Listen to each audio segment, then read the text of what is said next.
What the fuck?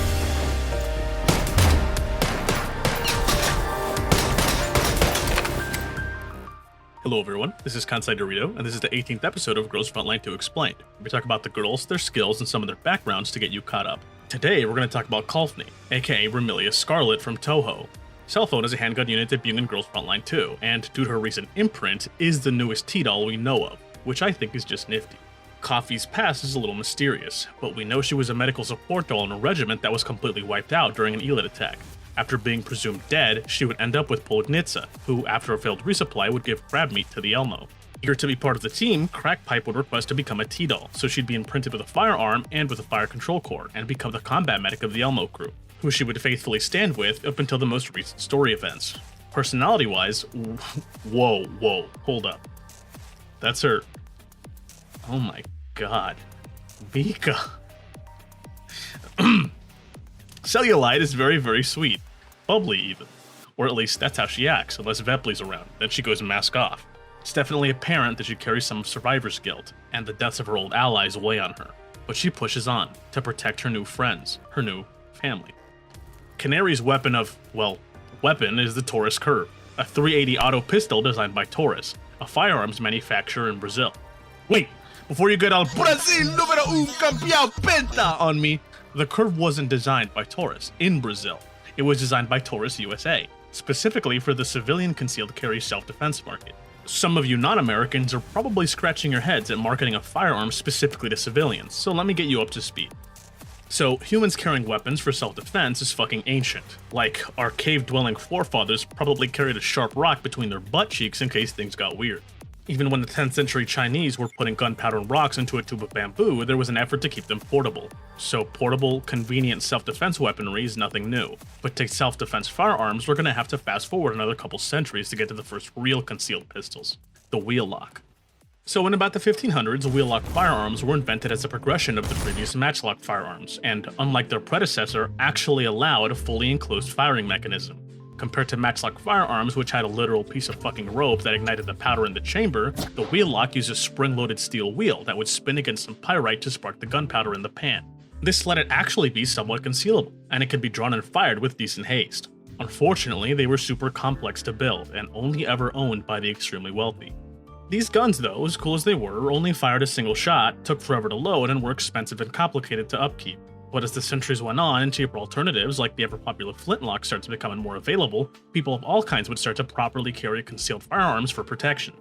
From the moment the poor and middle class could own firearms, the royalty lived in fear of the common man, and that just won't do.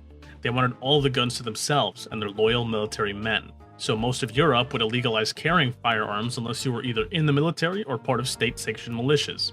So firearm ownership would be severely limited, especially in cities, where the influence of the state was much stronger. However, one day, a bunch of British colonists, with the help of some Frenchies, the Spanish, and the Dutch, would give King George a proverbial buttfuck and create the greatest country on earth. And with its creation would come a founding document that guarantees each and every one of its citizens the right to keep and bear arms. And keep and bear arms they would, to protect themselves against wildlife, bandits, natives, you name it.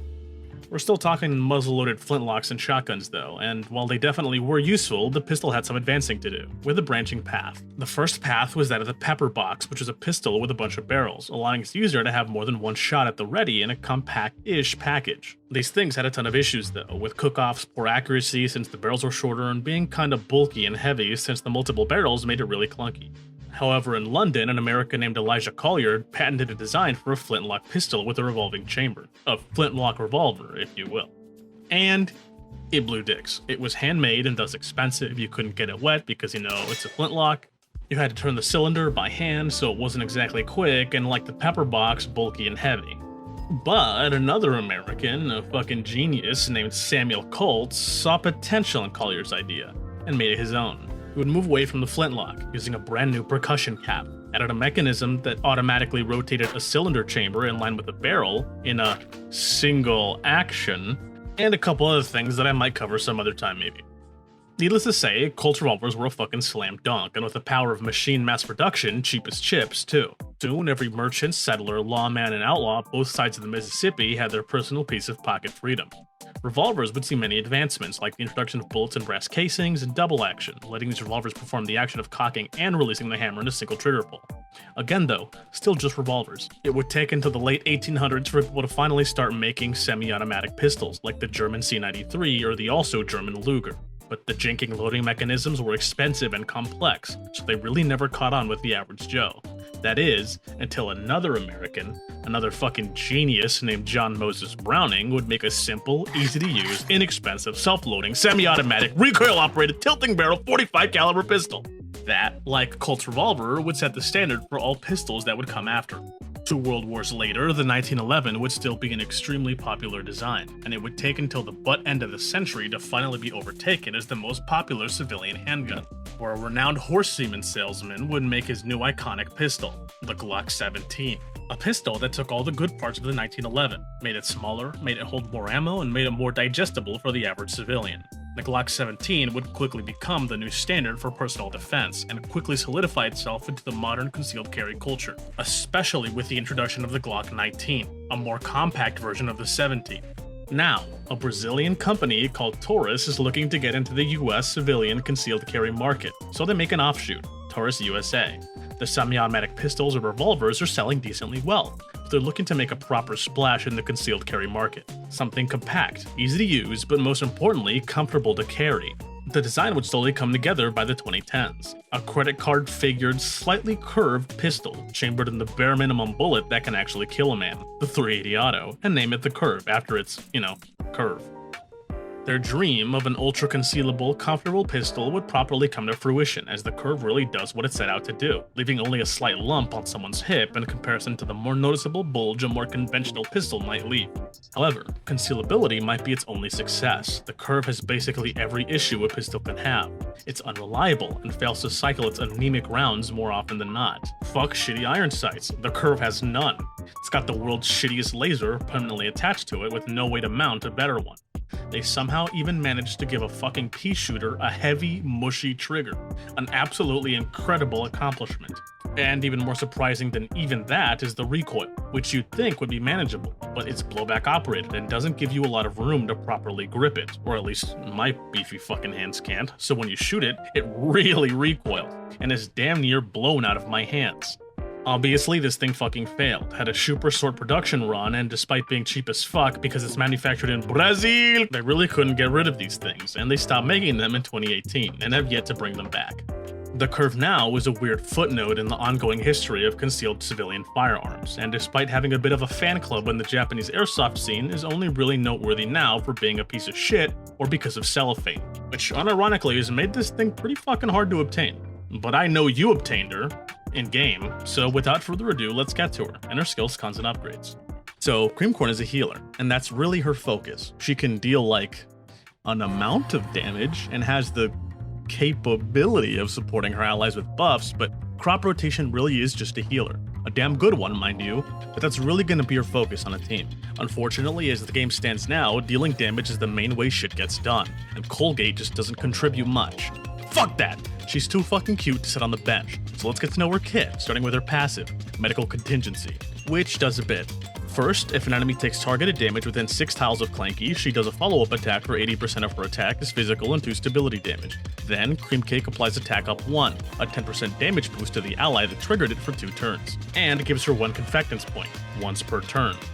Secondly, if she active heals an ally, she restores an additional 4 points of stability. This passive is solid, but means you have to keep cup noodles in the shit to keep her in range to actually get it off. Failing that is going to put a serious damper on her performance, not only lowering the already poor damage she deals, but also denying herself Confectance and her allies a damage boost. So if you want to get the most out of your cake pan, you're going to have to take risks. Her basic attack is one of 2 active abilities that deal damage, but because the other one is on a 1-turn cooldown, you'll actually probably use this more than you think. That being said, it's a fucking basic attack, so let's move on. Crisis Aid is a single target heal with no cost or cooldown that heals for 100% of her attack and applies continuous healing 2, a 20% heal at the end of the action, and constant stability regen 1, a single stability point heal at the end of the action for 1 turn. If it heals the ally to full HP, they get a random buff for 2 turns, and while that normally kinda sucks, getting continuous healing and constant stability regen out of the way means you have a slightly better chance of getting a good offensive buff. But who am I kidding? You're gonna get defense up too. Battlefield Glow is her singular offensive skill. On a one-turn cooldown, Chrysanthemum deals 130% of her attack as hydro damage, 4 points of stability, heals the ally with the lowest HP within her range for 100% of her attack, and gives her an extra action support. All of this adds up for 210% attack, 7 stability, and a 100% heal. On this short-ass cooldown, it's not bad. By a damn sight, the best thing she's got going on.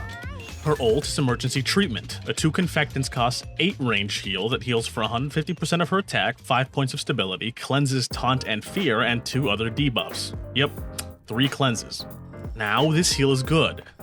Too good, to its own detriment. If your cupcake is built properly, this is gonna full heal basically everyone. Maybe one day we'll get a unit that takes enough aggro and has enough HP for this heal to get its max value. But as it stands, it's a great oh shit button when someone gets caught out, due to its great range and basically constant availability. 2 confectance points is not expensive, and you're probably not gonna be spamming this enough to ever be caught without. Sweet. Now that we've got our kit all figured out, let's look at her nodes. Coupon's nodes are okay, most being pretty solid buffs that are simple in effect and usefulness. So let's get to her first one. Doctor's Orders, which applies Defense Up 1, a 20% defense boost, and Shelter, a flat 2 stability damage reduction for 1 turn onto Crisis Aid, which sounds kinda shit on paper, but gets a little better when you realize that now the random buff Crisis Aid gives can't be Defense Up 1, meaning you're even more likely to get an actual good buff from it. So there's that. Moving on. Quick Surgery gives Copper movement up 2 when an ally gets broken, which can bail you out of a surprise gangbang in the backline or help Covered get in range of more mobile units if they get caught out. Her next node is Emergency Express, which adds a 3-tile AoE heal centered around herself when she uses Battlefield Glow, giving Cleveland a very strong AoE heal option she simply did not have before.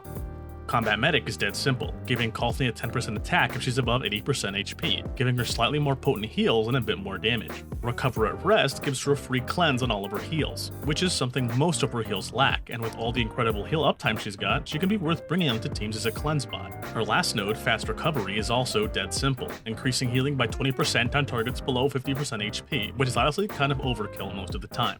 But it's nice to make sure your cough drops heals are actually topping off your team. Her capstone is really solid, giving anyone that equips it a free cleanse whenever they perform a single target active heal, which on Cappuccino is kind of obsoleted by Recovery or Rest, but can easily go on other healers, like Ksenia, freeing up a fixed node slot that would normally be dedicated to a cleanse node. Finally, Codpiece's Mod Key adds a heal equal to 50% of her attack and a 1-point stability heal to her action support, giving her more healing she really doesn't need, but also letting her keep allies healthy while only flipping between her basic attack and Battlefield Glow, letting you maximize her damage. Man, that was kinda fast, wasn't it? Well, let's just wrap it up with her weapons, starting with the SRs. Currently, all 4 SRs are viable options. The Stetchkin is probably her best, with a trait that gives 1 extra range on basics, gives 1 confectance point after an attack, and an effect that increases healing and damage dealt by 5 to 15% whenever Creme Fraiche applies a buff to an ally. If it's an attack buff, it increases healing and damage dealt by an additional 5% and gives a 50 to 100% chance to apply an extra buff once per turn.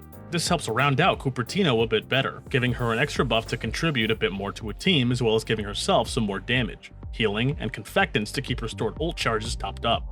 The 380 Curva is slightly worse, with the same trait as the Stetchkin, but an effect that increases healing by 10 to 20% after dealing damage, and stability healed by 1 to 2 after an ally gets broken.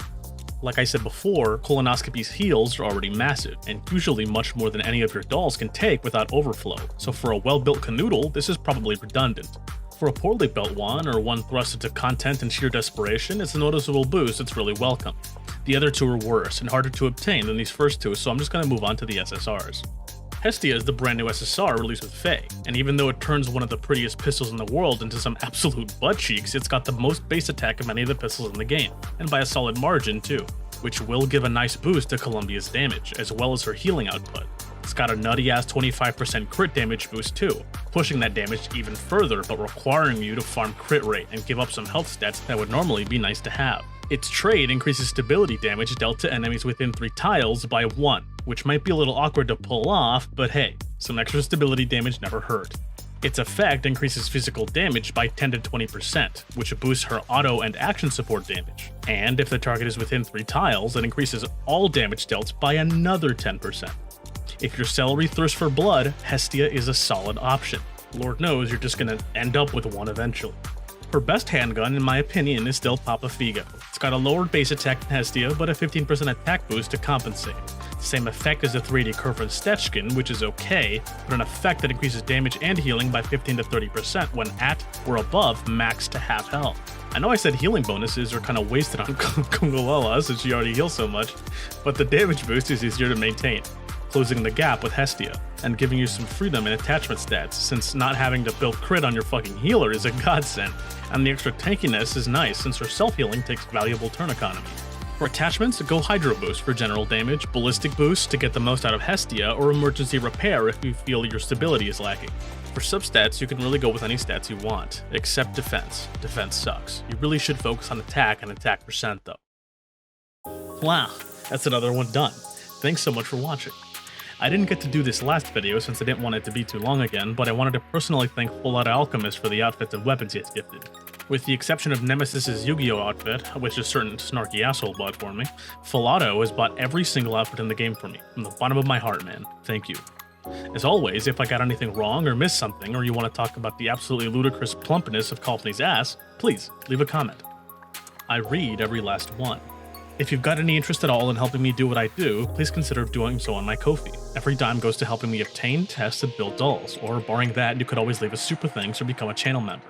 Next video is on another healer, so keep an eye out for that. I wanted to thank you all one last time for being the best community forever, and I hope you stay strapped.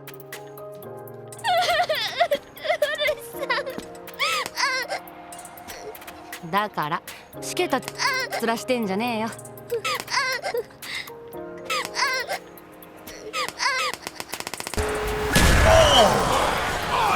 I'm gonna fucking kill myself. I didn't even make it off of Earth. Shark is gonna fucking divorce me. どうしてさっきまでいたのに。